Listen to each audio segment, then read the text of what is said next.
بسم اللہ الرحمن الرحیم شروع اللہ کے نام سے جو بڑا مہربان نہایت رحم والا ہے۔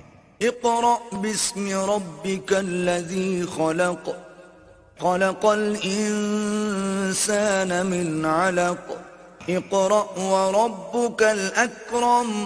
اے محمد صلی اللہ علیہ وآلہ وسلم، اپنے پروردگار کا نام لے کر پڑھو جس نے عالم کو پیدا کیا، جس نے انسان کو خون کی پھٹکی سے بنایا۔ پڑھو اور تمہارا پروردگار بڑا کریم ہے۔ الذی علم بالقلم علم الانسان ما لم يعلم كلا ان الانسان ليطغى ان رآه استغنى۔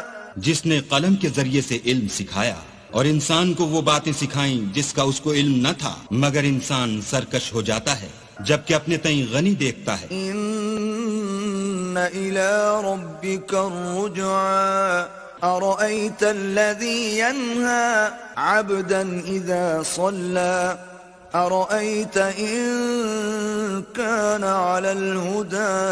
کچھ شک نہیں کہ اس کو تمہارے پروردگار ہی کی طرف لوٹ کر جانا ہے۔ بھلا تم نے اس شخص کو دیکھا جو منع کرتا ہے، یعنی ایک بندے کو جب وہ نماز پڑھنے لگتا ہے۔ بھلا دیکھو تو اگر یہ راہ راست پر ہو۔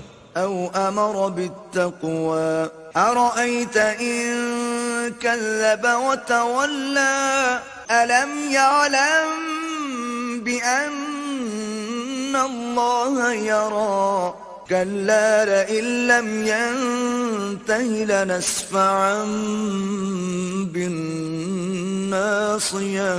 یا پرہیزگاری کا حکم کرے تو منع کرنا کیسا؟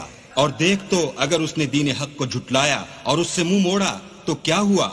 کیا اس کو معلوم نہیں کہ اللہ دیکھ رہا ہے؟ دیکھو اگر وہ باز نہ آئے گا تو ہم اس کی پیشانی کے بال پکڑ کر گھسیٹیں گے۔ ناصية كاذبة خاطئة فليدع ناديه سندع الزبانية كلا لا تطعه واسجد واقترب۔ یعنی اس جھوٹے خطا کار کی پیشانی کے بال، تو وہ اپنے یاروں کی مجلس کو بلا لے، ہم بھی اپنے موکلان دوزخ کو بلائیں گے۔ دیکھو اس کا کہا نہ ماننا اور سجدہ کرنا اور قرب خدا حاصل کرتے رہنا۔